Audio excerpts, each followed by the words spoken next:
Welcome, everyone, to the Thursday, May 2nd, 2024 regular meeting of the Clearlake City Council. Madam Clerk, can you give us a roll call? Councilmember Slotin. Here. Councilmember Purdock. Here. Councilmember Kramer. Here. Vice Mayor Overton. Here. And Mayor Claffey. Here. Councilmember Kramer, could you lead us in the pledge? I'd be honored. I pledge allegiance to the flag of the United States of America and to the republic for which it stands, one nation, under God, indivisible, with liberty and justice for all. Could you please remain standing? In a moment, we'll be honoring our police officers. They have an incredibly difficult job, and they put themselves in harm's way often. So let's just have a moment of silence for those who we may have lost recently.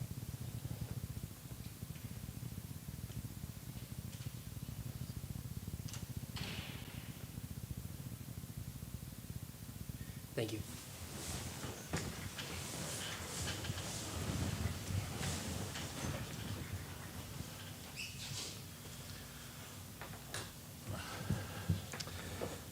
City Manager Flora, any changes to the agenda? No modifications, Mr. Mayor. All right. Any Make changes? a motion to accept the agenda submitted, sir. I'll second it. I have a motion from Councilmember Purdock, a second from Councilmember Slutin. Please vote in your portal.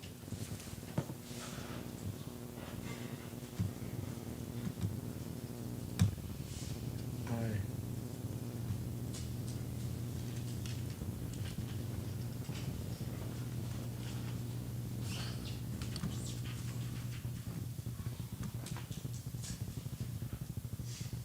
Motion passes with unanimous vote of the council. Thank you, Madam Clerk. Moving on to item E, presentations. I have a proclamation here for public service. I have a proclamation here for Military Appreciation Month.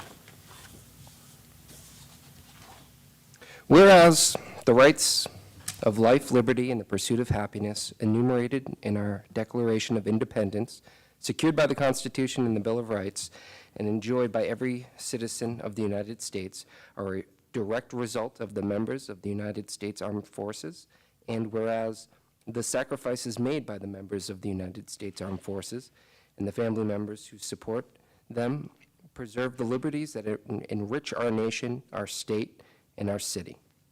And whereas our citizens have a proud history of service in the United States Armed Forces in both times of peace and times of war, and whereas many citizens of the city of Clearlake continue to serve on active duty and in the National Guard and in the reserve components of the United States Armed Forces.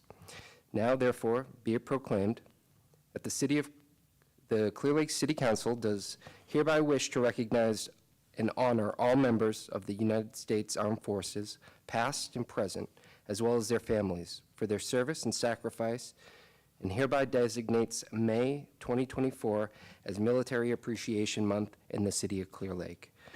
Further, we encourage all citizens to show our gratitude by the appropriate displays of flags and ribbons during this designated period. Signed by me on the second day of May 2024. And Sergeant Peralt, would you come forward? And Mr. Jones, I believe you are also a service member. I'd love to.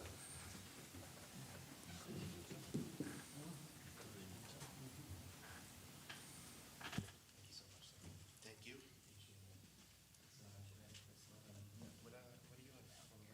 I was in the Army. Long time. Thanks for all that. Appreciate it. Thank you, Mr. Mayor. Thanks for your service. Thank you.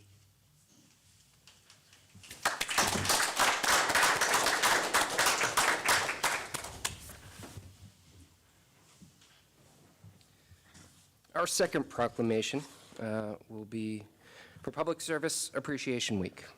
Whereas our nation's progress has long been fueled by the efforts of selfless citizens who come together in service to their fellow Americans to change our country for the better, and whereas during Public Service Recognition Week, we honor those who dedicate themselves to ensuring America's promise rings true in every corner of our country, and we commit to upholding the values that they fight for every day.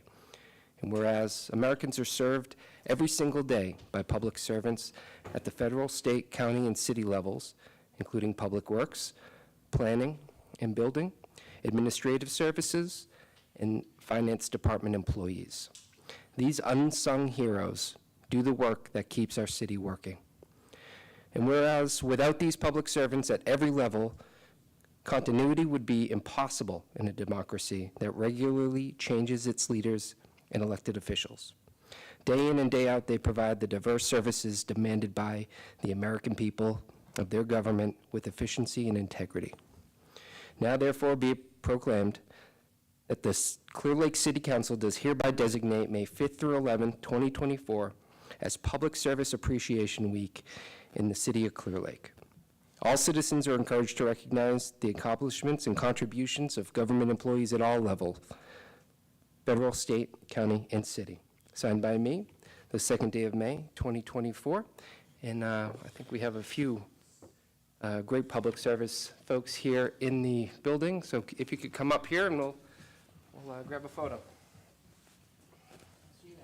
Addie. And Chelsea and Melissa. And Lee. And Alan.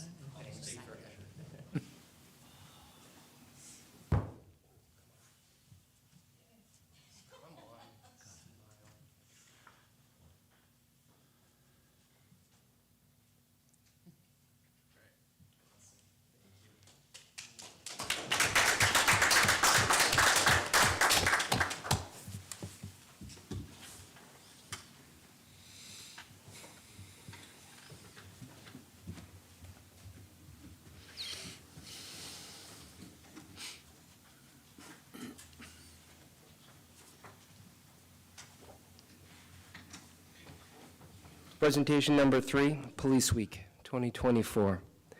Whereas there are more than 800,000 law enforcement officers serving communities across the United States, including the dedicated members of the Clearlake Police Department. And whereas since the first recorded death in 1786, more than 24,000 law enforcement officers in the United States have made the ultimate sacrifice and have been killed in the line of duty.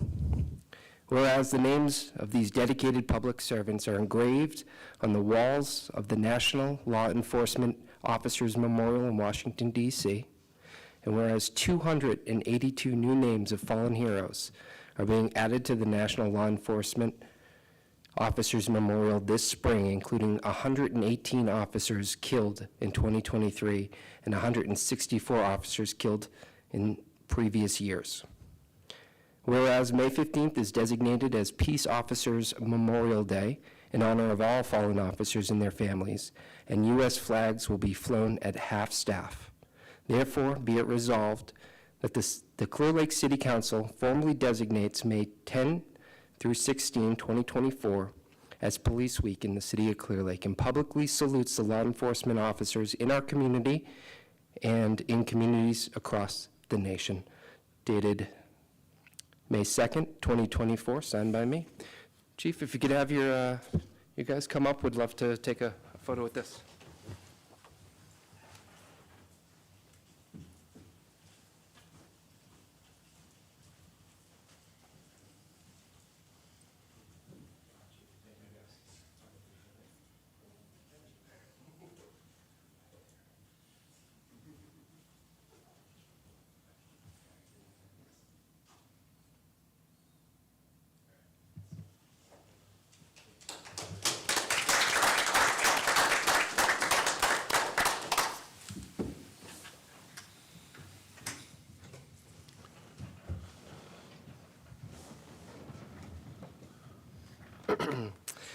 Our final presentation is for Osteogenesis Imperfecta Awareness Week. Whereas OI is a genetic disorder characterized by fragile bones that break easily, it is also known as brittle bone disease. A person is born with OI and is affected throughout his or her lifetime. And whereas there are different types of OI with a range of severity from mild to life-threatening. And whereas because there's no cure for OI, Treatment focuses on minimizing fractures and the surgical correction of deformity, reducing bone fragility, maximizing mobility, and independent function. And whereas increased funding for education and research are needed to help find more effective treatments, and whereas the OI Foundation is declaring May 4th through 11th, 2024 to be National Osteogenesis Imperfecta Awareness Week, board members, staff, medical professionals, and volunteers are joining together to focus on OI in an effort to increase awareness. Therefore, the City Council of the City of Clearlake hereby proclaims May 4th through 11th, 2024 as National Osteogenesis Imperfecta Awareness Week in the City of Clearlake in support of OI Foundation's efforts to raise awareness of this rare disorder. Signed the second day of May, 2024 by me, Mayor Claffey. And do we have someone here to accept today? Okay, we'll get this out to you. Thank you.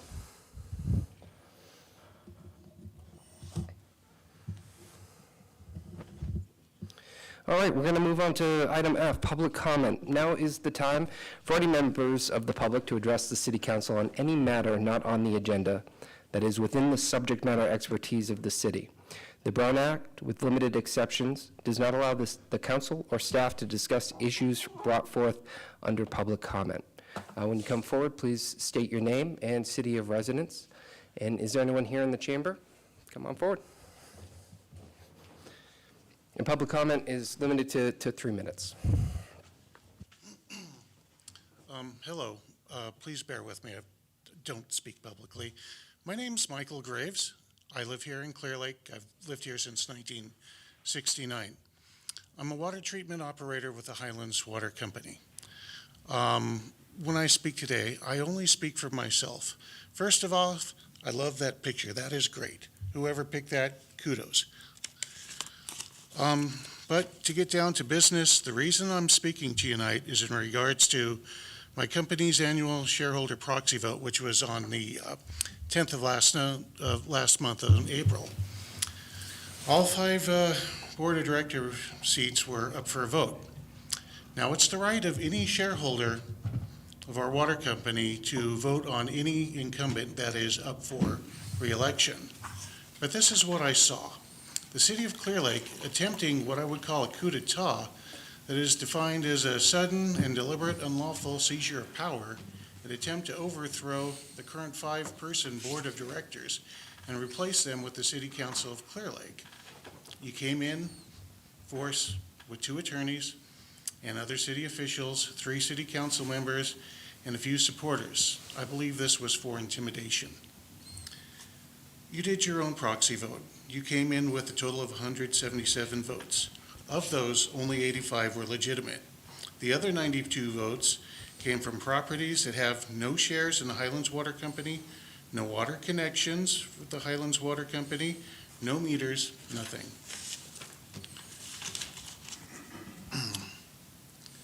Only, please bear with me, only shareholders of the Highlands Water Company can vote in the proxy election. These other 92 votes, I don't understand what your reasoning was with this. If you're trying to force in a gray area,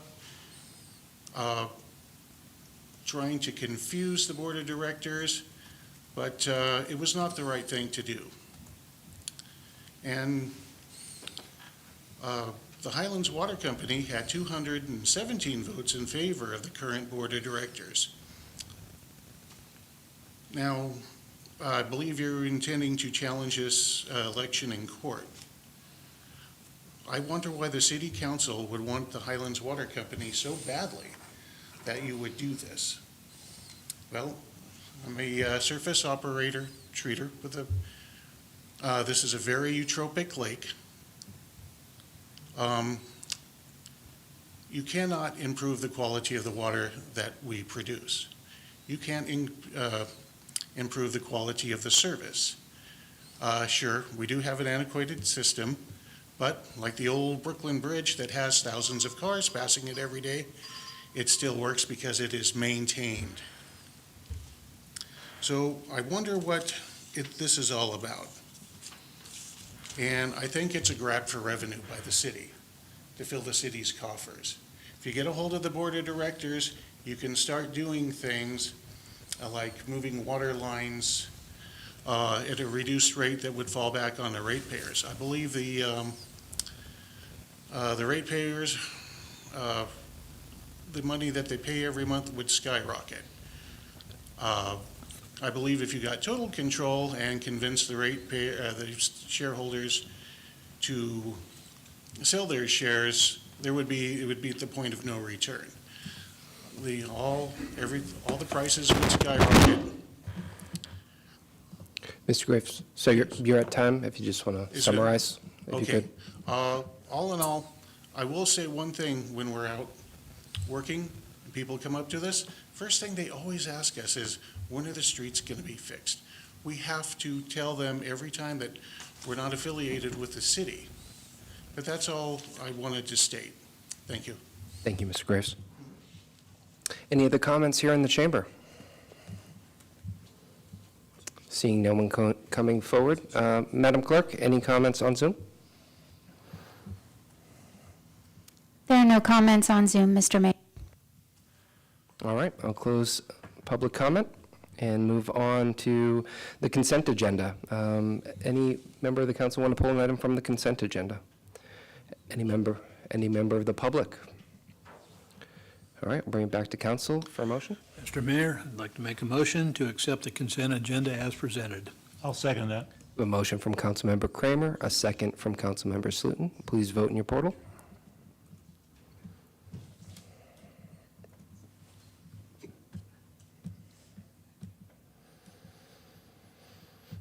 Motion passes with unanimous vote of the council. Thank you, Madam Clerk. On to business, item 7, continuation of the Director of Emergency Services / City Manager's proclamation declaring a local emergency for the winter storms. Madam Clerk. I'll take this one. Okay. Briefly, and then I'm going to turn it over to Director Labus. So this is something that we normally just have on the consent calendar. The council is required to extend it every 30 days until the emergency is passed. So in this instance, I know, the council's been interested in this, and there are a few things coming together on the emergency repair, and so we thought we would give the council a little bit of an update on that project before you consider extending the emergency. So I'll turn it over to Director Labor to give the council an update.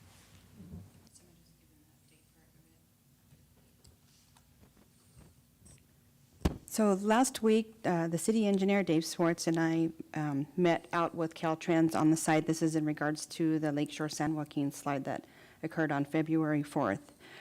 After taking a look at that, as well as a previous visit with OES, it was determined that we were deemed to be eligible for funding for this project. We are currently putting together a damage assessment form with an engineer's estimate and a site plan to submit for funding, and currently have design in process with the geotech engineer, as well as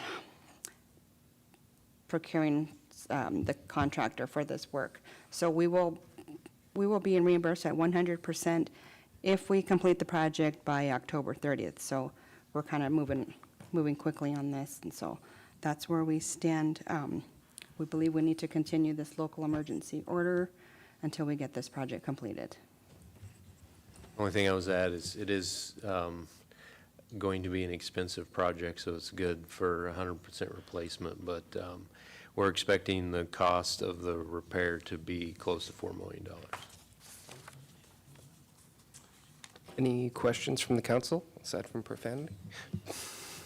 So how often we're going to have to bring this back until the project is totally finished? Yes. Okay. Any other questions? Essentially, the emergency will be eliminated once the repair is done. So. Thank you, City Manager. Thank you for, Yeah, go ahead. I thank you for bringing this to our attention, because $4 million is a lot of money, and it's great that we're able to get our local other representatives in state and federal government acknowledged that this would be a cost that the city probably wouldn't be able to carry. So thank you for doing that. All right, I'll open up for public comment. Anyone have, come on forward. Please start with your name and city or residence.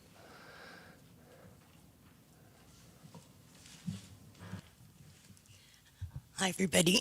Margaret Garcia, City of Clearlake. I'm just wondering where this work is being done, where this fault line or whatever happened, where that is. Director, could you give us a bit Sure. more accurate This is description? at past the Gooseneck on, by Lake Shore in San Joaquin. Great, thank you. Any other questions here? Madam Clerk, any comments on Zoom? There are no comments on the Zoom, Mr. Mayor. All right, I'll bring it back to council for action. I move that we continue the proclamation for emergency, continue the continuation of Director of Emergency Service and City Manager proclamation declaring the local emergency for the winter storms. I'll second that. I have a motion from Council Member Slutin, a second from Vice Mayor Overton. Please vote in your portal.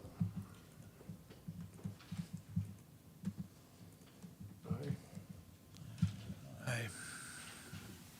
Motion passes with unanimous vote of the council. Thank you. Item 8, discussion and consideration of an application for funding the Lakeshore Drive Safety Enhancement Project through the U.S. Department of Transportation's Safe Streets and Roads for All grant. Director Leyba. Thank you. The City Council is being asked to approve Resolution 2024-19, endorsing the Lakeshore Drive Safety Enhancement Project and authorizing the application to the U.S. Department of Transportation Safe Streets and Roads for All grant and letter of support. A little background on this, the U.S. Department of Transportation Safe Streets and Roads for All grant program is a government initiative and aimed at enhancing public safety and accessibility in urban areas. It provides funding for projects focused on improving infrastructure, implementing traffic management measures, enhancing pedestrian and cyclist safety, and promoting community engagement to create safer streets for all residents. This grant aims to reduce accidents, encourage active transportation, and foster inclusive and vibrant communities. Through this program, the city is proposing the Lakeshore Drive Safety Enhancement Project to significantly improve road safety along approximately 1.03 miles of Lakeshore Drive from 300 feet north of Olympic Drive to Highway 53, enhancing accessibility and safety for all users, including pedestrians, cyclists, motorists, and the disabled. This application seeks to secure federal funding in the amount of approximately $16.9 million, committing to provide a non-federal match of approximately $3.38 million through competitive funding from SB1. So, council is being asked to approve Resolution 2024-19. Thank you, Director. Any questions? Councilmember Slutin? I understand that the design is started and the surveying was done to it, and they're in some phase of design of this. Yeah, we're at about 35% complete on design. Thank you. Any additional questions from council? If not, I'll open it up to the public. Anyone here in the chamber? Yep, come on forward.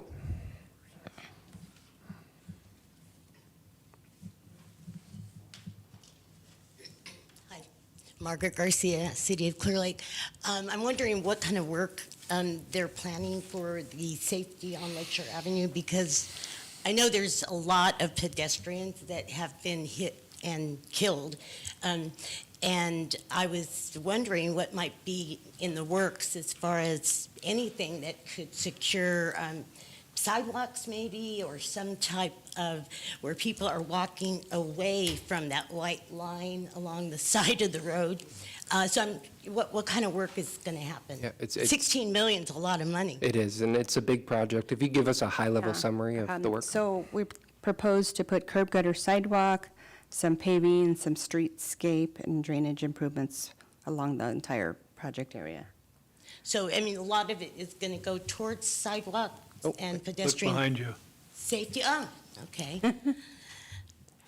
Oh, nice. And that's going to be pretty much as far along Lakeshore as possible? Yes.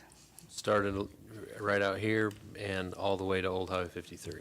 And this is just tentative as far as the planning is 35% complete, so this is what's in mind. Will there be, and I know we've done a lot of community input Yeah, into yeah, this that's design. Are you planning to have another session like that, Director?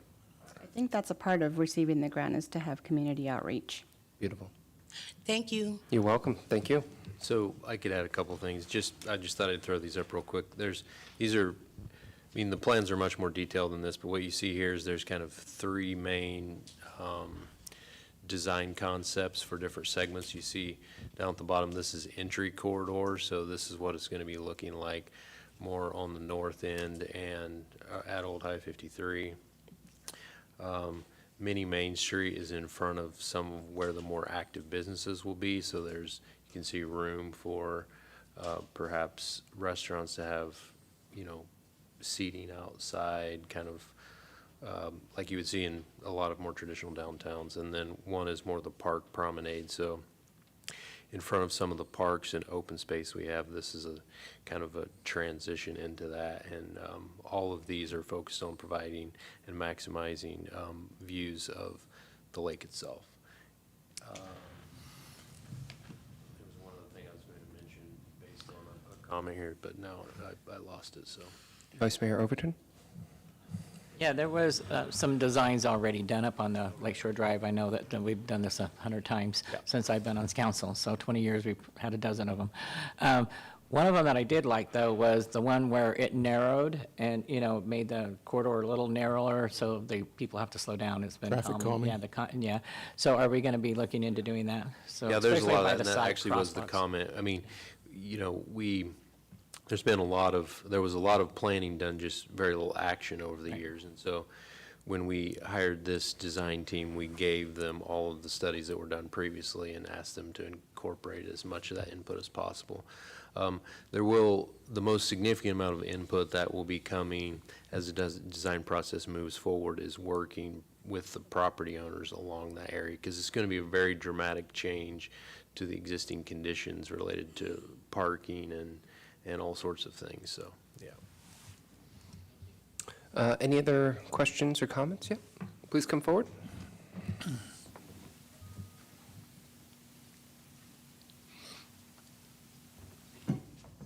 My name is Jennifer Martin, and I live in Lakeport. With regards to the design, my daughter's disabled, and what I noticed a lot of times, the sidewalks should be done and be all, with the trees and whatnot, but there needs to be more lighting, especially if a crosswalk crosses a road where it's not a corner. A lot of times people don't notice the crosswalk, or over wear and tear in the years, that's not very visible. And so a lot of times I think there's more need for like something that signifies someone's at this crosswalk and wants to cross with, I don't know, maybe like a lighted crosswalk or a sign that lights up, or something that says there's a crosswalk and someone's there waiting to cross. And a lot of times there's not, in these small communities, so that's all I wanted to say. Thank you. All right. Director, are there any enhanced crosswalk capabilities? That's still a part of the discussion, so as we move forward, that will be addressed, lighting and crosswalk. Great. Did you There catch will that? be street lighting throughout the project as well, but yeah. Yes, you- Thank you. All right, any other questions here in the chamber? Seeing none. Any comments on Zoom? There are no comments on the Zoom, Mr. Mayor. Councilmember Purdock? Just a quick piece of information for the community. Ms. Leyva, I know we've been working for quite some time now, and you've been in design for a while. How many miles of street do you plan on working on this season? For road paving and for residential street surfacing? Over 20 20 miles. miles within the city of Clearlake? How Which many is have we about done? the percentage, how much percentage for total streets? 20%? That's excellent. And how much have we already done in the last 3 years, 4 years? Miles? I know it's off the top of your. Yeah, it's over 35 miles. So we'll have over 5 years. almost 60 miles to be paved or repaved in the last 3 or 4 years. That is excellent. We made very little progress. Sounds like a Thank lot you. of wonderful progress. Any other comments or questions from council? I move that we approve Resolution 2024-19, a resolution of the City Council of the City of Clearlake endorsing the Lake Shore Drive Safety Enhancement Project, committing to Vision Zero principles, and authorizing the application to the U.S. Department of Transportation Safe Streets and Roads for All grant. I'll second that. I would like to just add before we vote, and we're looking for letters of support for that application, so if you'd like to write a letter in support of this project, please send it to the Public Works. All right. I have a motion from Councilmember Slutin, a second from Councilmember Kramer. Please vote in your portal.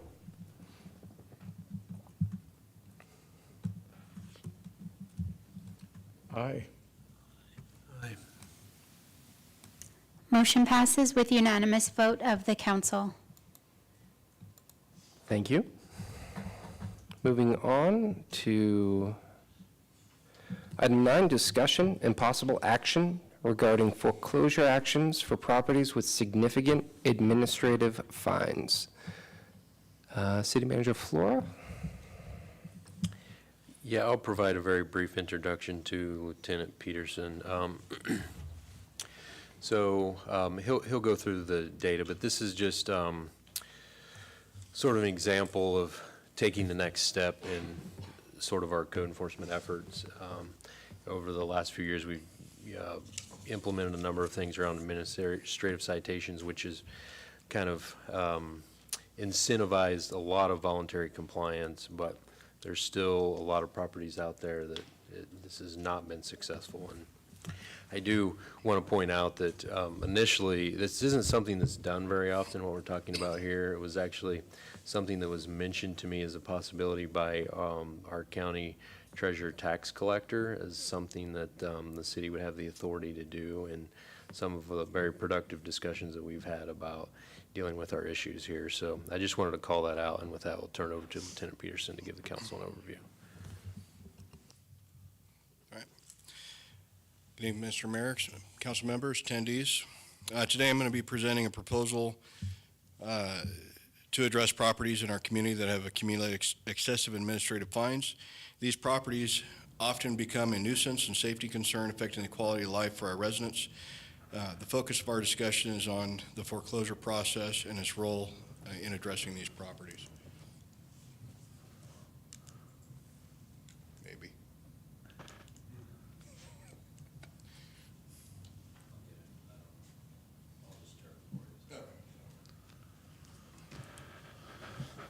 In 2023, we opened 1,985 code enforcement cases. Of these, 1,334 resulted in voluntary compliance, reflecting a compliance rate of 67.2%. Despite the successes, we issued 2,709 administrative citations, indicating ongoing challenges with noncompliance. A substantial amount of fines remain unpaid. Currently, during that time, there was $261,619.17 paid out of the total $1,395,372 issued, demonstrating a significant enforcement issue. Administrative citations have been an effective tool for enforcing city codes and ensuring properties meet safety and aesthetic standards. However, we've encountered some issues with compliance. Despite issuing citations and fines, certain properties continue to violate city codes, leading to an accumulation of overdue administrative fines. The lack of compliance not only impacts the individual property, but also the surrounding community. As a result of continued noncompliance, some properties in our city have accumulated excessive fines. These properties often have ongoing issues like trash accumulation, unsafe dwellings, and other code violations. These conditions create safety hazards, diminish property value, and negatively affect the community's appearance. Foreclosure may be the necessary step to address these problematic properties and ensure compliance with city regulations.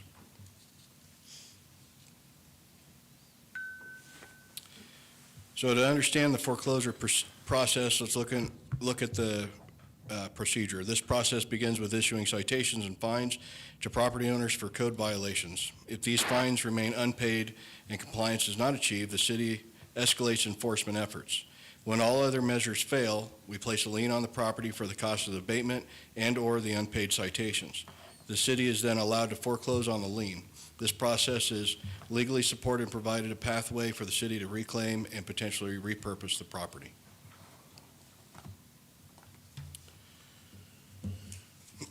To address properties with excessive fines, I'm going to discuss example parcels identified for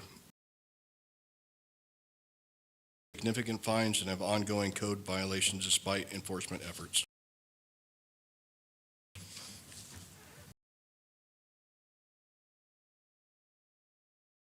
This is 14081 Woodland Drive. You see the amount due at this time is $25,803.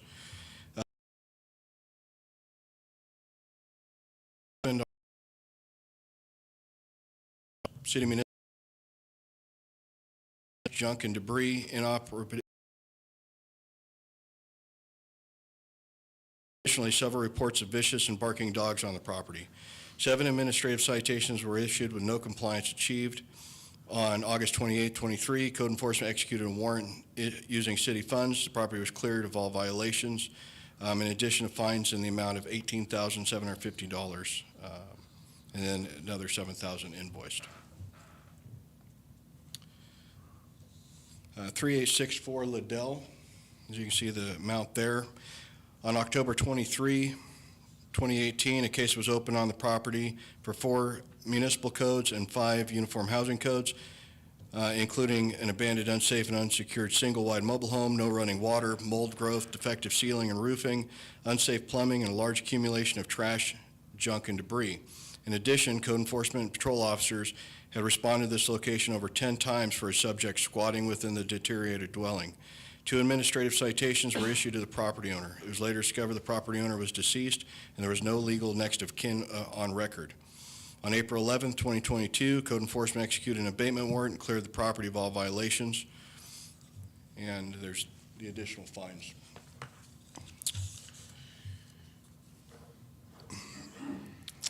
This is Villa Way. Case was opened on April 28, 2015. Negative contact with the property owner for the duration this case was open. An administrative citation was recorded as a lien on August 21st, 2017 in the amount of $7,500. Property was in violation of 7 city municipal codes and 5 uniform housing codes. Dwelling, unsecured and unsafe dwelling, broken windows, deteriorated roofing and flooring, graffiti, accumulation of trash, junk, and debris, and overgrowth of vegetation. On August 1st, 2022, code enforcement executed an abatement warrant and all violations were cleared from the property.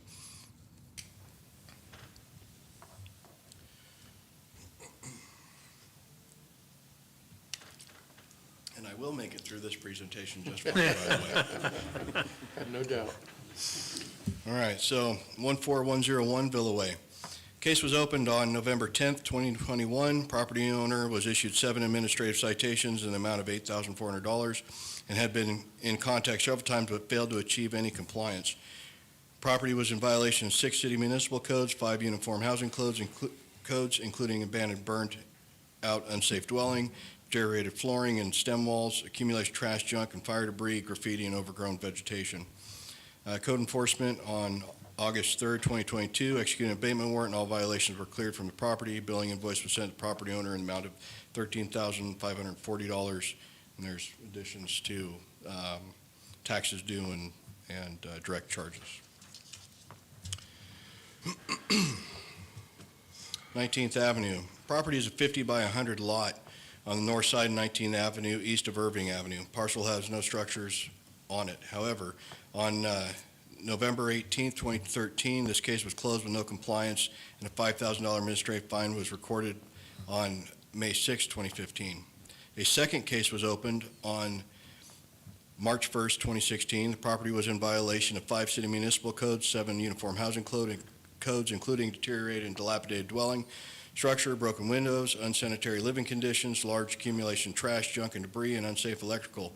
No compliance was achieved, and code enforcement executed an abatement warrant on August 22nd, 2019.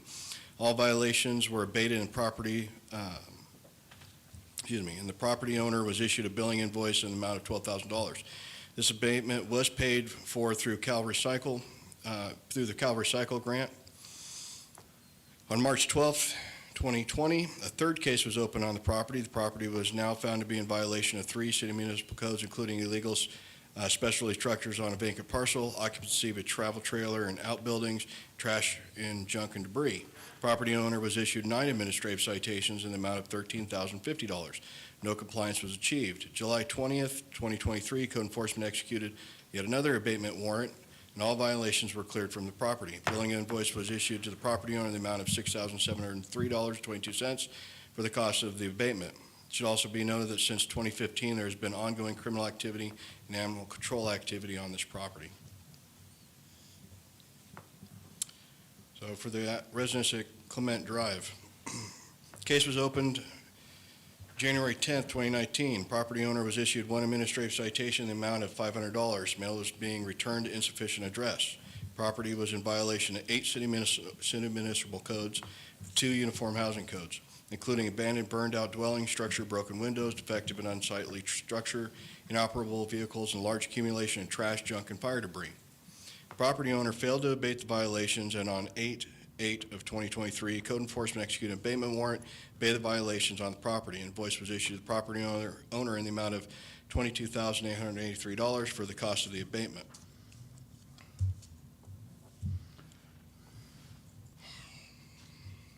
This address on Ukiah, case has been active since January 11th of 2022. Property owner has been issued 10 administrative citations and attended 1 compliance conference with the city attorney on December 6, 2022. Owner agreed to a compliance agreement at said conference but failed to comply. Property remains in violations of 4 city municipal codes, including trash, junk, and debris on the exterior of the property, inoperative vehicles, illegal fencing installed along the perimeter of the property, occupancy of an RV and a dilapidated outbuilding on the south side of the property. The address on Monterey Drive. Case has been active since February 23rd, 2022. The structure that originally was there burned down during the sulfur fire. Under the sulfur fire emergency declaration, the owner was issued a temporary use permit to occupy an RV and travel trailer on the property for a specified amount of time. Property owner failed to submit plans or rebuild during the grace period permitted by the city, and the temporary use permit expired. Property owner has been issued 17 administrative citations and 4 parking citations. However, the owner scheduled an appeal hearing, which was held on May 18th of 2022, and failed to attend the hearing. Another appeal hearing was scheduled and held on September 22nd of 2022. The owner attended the hearing, however, the independent hearing officer denied the appeal. Property remains in violation of 3 city municipal codes, including abandoned travel trailer, storage of a travel trailer on a vacant parcel, and part-time occupancy of a travel trailer of an unimproved parcel. The address on Peony Street. Case has been active since May 2nd, 2022. Single-wide mobile home burned down May 1st of 2022. The owner had made contact with code enforcement early on, stating it was his intention to obtain a demolition permit and clear the property. However, they never complied, and 8 administrative citations have been issued. On January 2nd, 2023, an occupied travel trailer was observed on the property. Property remains in violation of 4 city municipal codes, including an abandoned and deteriorated structure, accumulates trash, junk, and debris, fire debris, inoperable vehicles, and occupied travel trailer.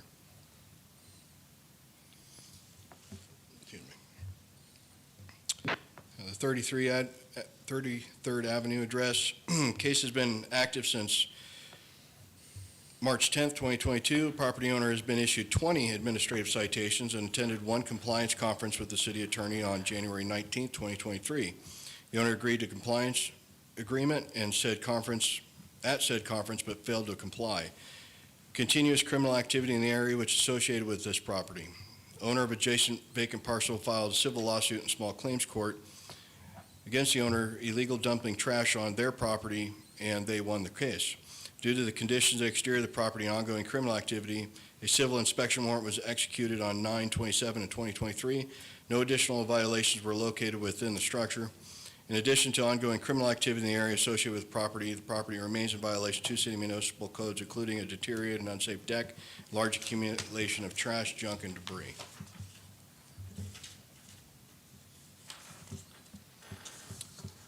To address these issues, we need to follow a clear process here. Clear process. Here are the next steps for initiating foreclosure and addressing overdue fines. Hold public hearing, record a lien on any property that does not already have one in place. In the case of several parcels on the example list, there are existing liens, but additional citations, other costs have accumulated, so the liens should be re-recorded and updated for the amounts. You can also issue, next would also be issue a final notice and initiate foreclosure proceedings for identified properties. This step ensures that all property owners are given one last opportunity to address the fines before we proceed with legal action. In conclusion, proposed foreclosure process is a necessary step to address properties with excessive administrative fines. By taking action, we aim to improve safety, maintain property values, and enhance the community's appearance. I'm happy to answer any questions you may have or engage in further discussion on this topic. Thank you, Lieutenant. Any questions here from the council? Yeah, yes, Lieutenant. The last few properties, the fines were still relatively small, but it appears that they have not been addressed. The cleanup hasn't been completed on those. Correct. And though the fines may be relatively small, the late fees and things continue to accumulate. Okay, yeah, relative to the others small, but they, at the same time, they have yet to be abated. Correct. There's no attempt to comply. Yeah, I mean, I know the council is aware, but, you know, just for the public's benefit, I mean, the citations aren't intended as a way to generate revenue for the city, but a way to, you know, get compliance with your municipal codes. And in many cases, it's very effective in doing that. Obviously, in all cases, it is not. And so, you know, when it's not, what do you do? And I think this is one step that we think, you know, could be effective, and would like to try it out. For example, a number of the properties that Lieutenant Peterson showed, 6 of them are vacant lots that have sewer and water connections, previously had electrical service at the property. And as you know, we've been talking a lot about fees for building and all that sort of thing. Those are really the most expensive, you know, sort of permitting type fees that come up when building is water, sewer, and electrical connections. And so, you know, I've had interest from developers in being very interested in these type of lots to come in and, you know, purchase them and put new homes on them. So I think it would be a really good opportunity. As Lieutenant Peterson mentioned, this is just kind of, I asked them to come up with like 10 examples to show the council. So tonight, we're not asking for specific action on any of these properties. In fact, in kind of going through the research on this, you know, the treasurer tax collector is doing a tax sale later this month. 2 of the parcels on this list are actually going to be on that tax auction. So there would be no need at this point for us to record new liens, and we'll just let that process move forward and see how that plays out. And then, you know, we could circle back to this later on those 2, but this just gives you a flavor of some of the kind of worst ones out there as far as, you know, a lot of citations haven't created compliance, or the city has invested a lot of money in abating and cleaning up the nuisance that's there, but it sits, and it could be put back into productive use. Vice Mayor, Vice Mayor Overton? So my understanding is will this be something that comes back to the council every time we want to foreclose? We're going to have a list and we're going to approve it, or is this something that's just going to be? Yeah, so to foreclose, we have to have a lien on the property. Once we have the lien, then we can foreclose on that lien. So what we're saying here tonight is, yeah, this sounds good. We think, we would like for you to take some of these additional steps. So what we would do then is go back, and, we could pick, Mr. Lambert has quite the list of ones we could go after, but I told them, let's come up with 10 or so to try this out and see how it goes. We'll hire a foreclosure company if we move forward to do this. Eventually, we may be able to do that process in-house once we've been through it, a few times. But, so if the council likes this approach, what we do then is come back with sort of this list, probably 8 properties without the 2 that are going to tax sale. Hold a public hearing, ask the council to record new liens on those properties. Then once that is done, then we would initiate foreclosure on those. All right. So what happens with the ones, because I see that probably there was a couple of them that might have people living in them? So if we foreclose, do we have to evict them also? So there's a process for that, and again, that's part of the hearing process I described, giving them another opportunity to come to compliance. I mean, the goal is for compliance, not for, and that's a true concern. I mean, we have a housing crisis as it is. Right, yeah. We, would prefer people comply. I mean, there's a lot of resources out there. My code enforcement officers are diligent with providing, these homeowners, properties owners, to be in contact with, profit groups or nonprofit groups like CC4C, who's been a wonderful partner of ours, and so it's, the whole goal is compliance, getting that neighborhood back up to where it should be.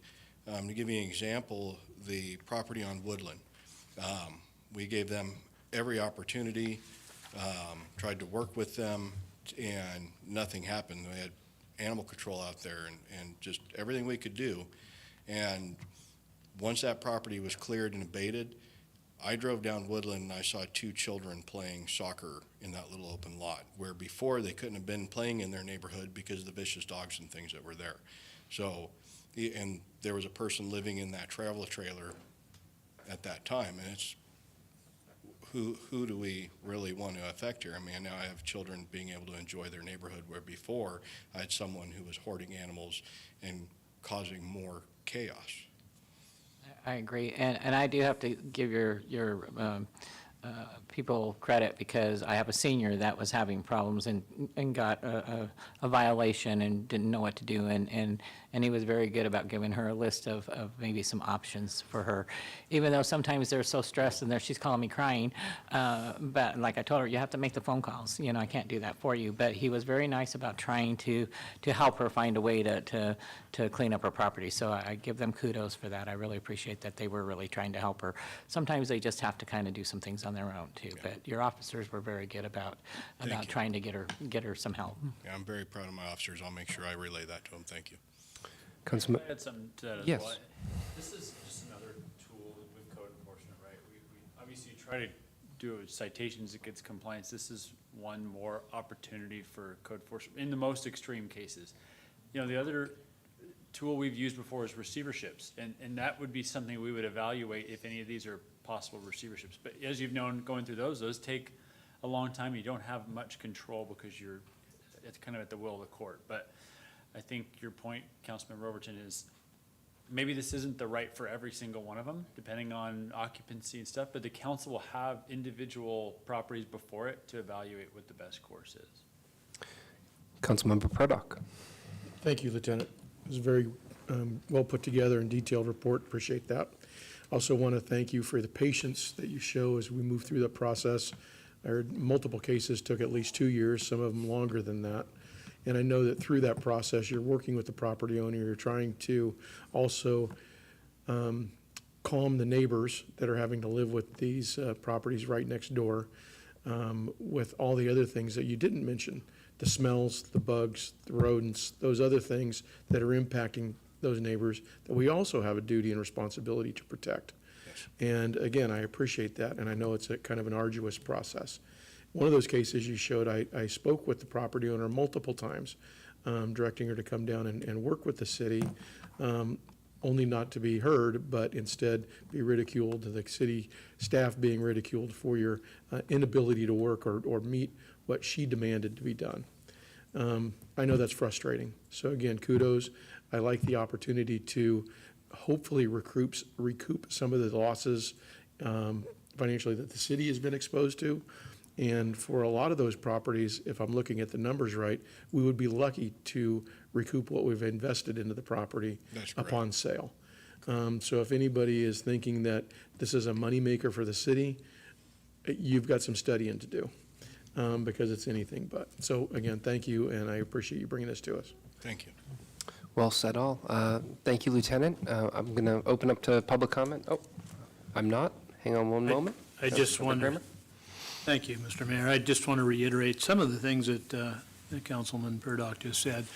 It has been an arduous process, and you've done, you and your staff, Mr. Clement's staff, have done a great job in getting it this far. This represents the logical next step, in my opinion, for those extreme cases that we're talking about. And we absolutely aren't looking at it as a money-making opportunity for the city. It's just a necessary thing to increase the safety and make our city look better.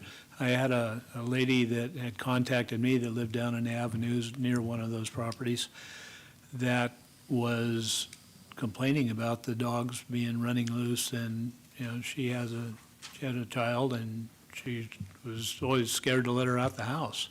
In fact, she was nervous about leaving the house. We're very happy when we saw it. She was very happy when she reported that it had been taken care of. The dogs had been removed, and quite frankly, the people were also removed.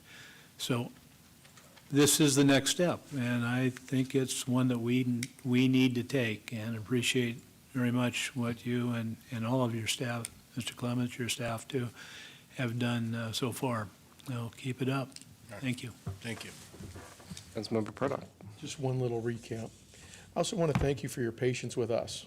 The public calls us, Councilmember or Vice Mayor Overton mentioned that, and then I feel obligated to either call you, call Chief Hobbs, speak with Mr. Lambert, just so I can try to explain to the city resident what's happening with the case, whether they're a victim of the eyesore or the owner of the property. And you've always been, everyone at the department has been shown grace and professionalism, and I appreciate that. And for the community, and before we open it up to the public, I hope that you understand that, as we are all trying to be good public servants, and there's always two sides to that coin, and we have to try to manage and walk that knife edge. So thank you, Lieutenant. I could not do this without my staff. They're the ones that do all the hard work, actually. So I couldn't be happier with how dedicated they really are to this community. Councilmember Sutton. Yeah, quick comment. Our strategic plan has 7 goals, and there was a checklist, check mark on all of them, so you're doing the right thing. Thank you. Councilmember Crimmins. One quick correction. Lee, I do know your last name. It's not Clements. I was thinking about one of the properties, and that came out. Thank you. Thank you, Lieutenant. There may be some more questions for you, but I will open up to the public. If you have a comment or question, please come forward.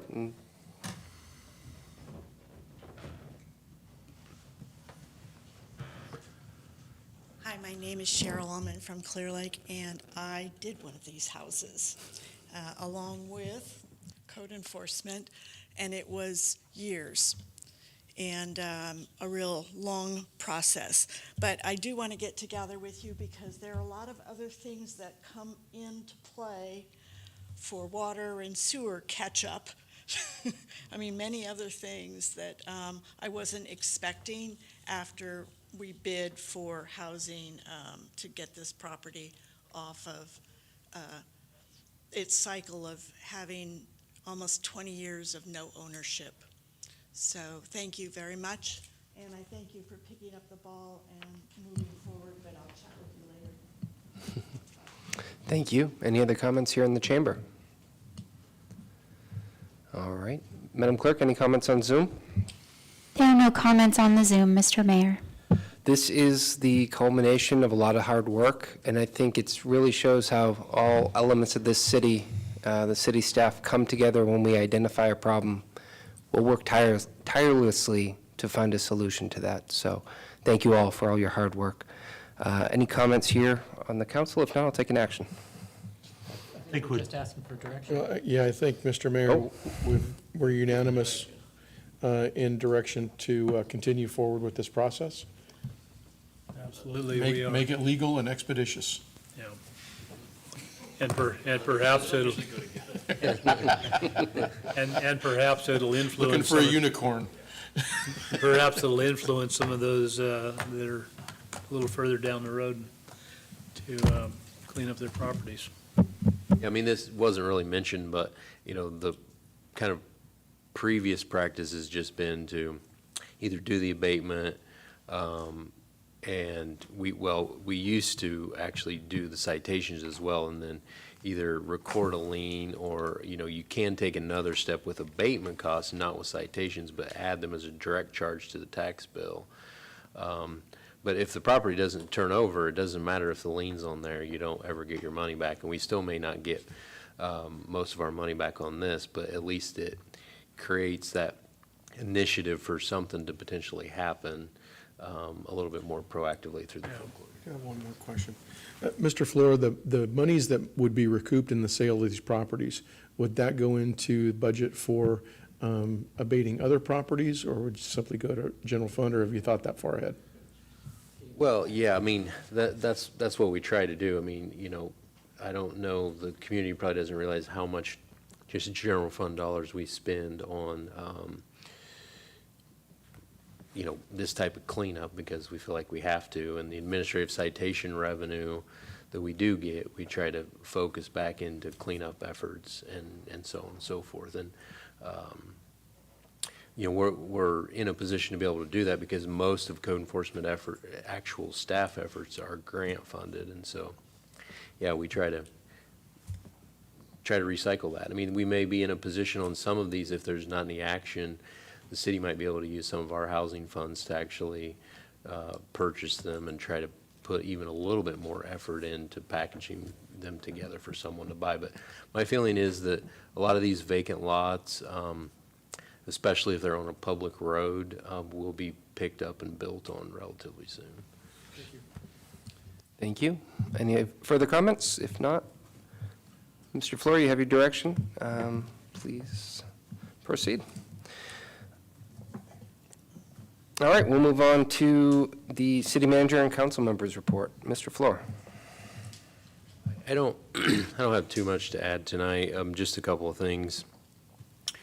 Hopefully I'm not stealing any thunder from Mayor Claffey or Councilmember Slotin, but this is something that came forward at our rec agency meeting last week, but there's some resiliency center funding that's available that it was brought forward to the recreation agency to kind of consider supporting this. And what we're proposing to do is apply for this funds for the actual rec center here at Burns Valley. As you know, the costs have increased, and we're getting into a pretty good place on the sports complex part of it, still short, but you know, we're going to need, you know, 15 million or so for that rec center, and this is a way to kind of get both a larger sort of resiliency center shelter than what we have currently at the senior center, but also build out that rec center. And so I just wanted to give the council idea that application is due in November, and we're planning on doing that. There's a maximum request of 20 million, and so we'll probably be in that range with our request. The other thing is, I still don't know a timeline on implementation yet, but long at last, Cal Recycle has approved the pilot project for recycling. And so there's a grant associated with that will be going to the waste hauler to implement this, but almost a year of kind of back and forth, and then it's really just an amendment to the already approved project that's happening in Mendocino County, but nonetheless, we finally crossed the finish line on that, and so looking forward to having that service back available to the community again. I know some of the smaller places that, you know, deal with recycling are really anxious to know about this. sort of along that line, one of our grocery stores has actually applied for a pilot project on their own through Cow Recycle for one of the reverse vending machines. To try that out at their property, so we'll see if that comes together. I've seen them work there's numerous ones in Oregon that. Other states are, yeah, much ahead of where California is yet in this area. That's my report. Thank you. Councilmember Slutin. I also attended the Recreation Committee meeting. Not much to tell about after what City Manager Flora said. I did went to a social event that both our state representatives and federal representatives were there, and they all really like what they see here in Clearlake and want to help us any which way they can. So I think we have always. We're at a good place to have our representatives, both in federal level and state level, behind us in any which way we want to ask for their help. So I think that's a good thing. Councilmember Purdock. Thank you, Mr. Mayor. First, I want to apologize to Vice Mayor Overton. I missed the Traffic Safety Committee meeting that I requested because while I had the right date, I wrote down the wrong time. Furthermore, I'd like to apologize but thank Chief Hobbs for making a few minutes for me to brief me on what took place at the Traffic Safety Committee meeting. And the focus of that meeting was on pedestrian safety within the city limits of Clearlake and what we might be able to do to try to mitigate some of that and at a hopefully reasonable cost of staff time and resources. Anyway, thank you for that. Also spoke with Chief Cepeda and apologized for missing the meeting. But I'm looking forward to continuing working on this project and seeing what we can do. So thanks for your support in that, Chief. Councilmember Kramer. Yes, pretty slow as far as meetings go the last couple of weeks. I did attend the ribbon cutting at Oak Villas. Yeah, that one. That one. It had, at any rate, it was a great presentation. They had their entire staff from their contractors to the management of the units now. Their banker was there. They were effusive in their praise of the city staff handling and working with the city of Clearlake and getting this done actually ahead of time, ahead of schedule. It was, they couldn't have been more complimentary. I think we owe Alan, you and your whole staff planning, everybody a big vote of thanks. It makes Clearlake look a lot better in the eyes of developers outside of our area, which could be of vital importance going forward. So thank you. That's all I have. Vice Mayor Overton. Well, I have to say, you don't have to apologize for missing the safety committee because I missed it too. I was very sick that day. I'm so sorry. So it's like, I was so sick that day, so I'm sorry I missed it too. So in fact, I didn't even realize I missed it until like the next day when I got up and realized that I had missed the whole day had gone. So I have to apologize to staff for that. So, and the ribbon cutting, I got there late, but it was very nice. But I have heard praise from Denko when I've called them and talked to them about, like, from the very beginning when they even first broke ground, they were saying how wonderful our staff was to work with. They said it was very easy for them, and they really look forward to doing more here in Clearlake, and I hope they are going to do a lot more for us. So I'm very happy about that. I just want to let you guys know, I don't know if you guys got my text last night, but I'm unable to go to the League of Cities meeting because of things that come up this week. So I'm on a deadline for some things, so I'm not going to be able to take off and go to that. So if there's anybody that wants to go, please. Huh? Who's the alternate? Are you the alternate, or is, yeah, Russ was the alternate at one time, so. But anybody can go. I mean, any council member can go if you choose to. So I was trying to give you guys a little heads up that I thought I was going to get done with things, but I just can't get it done. So I'm sorry I can't go to that, but that's all I have to report. Thank you. Thank you. You guys reported everything I was going to report on, just some context with the Lake County Recreation Agency. Special thanks to Supervisor Pyska and Ms. Logsdon over at the county for identifying that grant. That's one of the powers of that JPA, is that we're all working together to find opportunities. And then, of course, everyone pitching in and saying, yeah, this is the right opportunity, and we want to pursue it. And then the wonderful Danco project over here, they leased out that building in a week.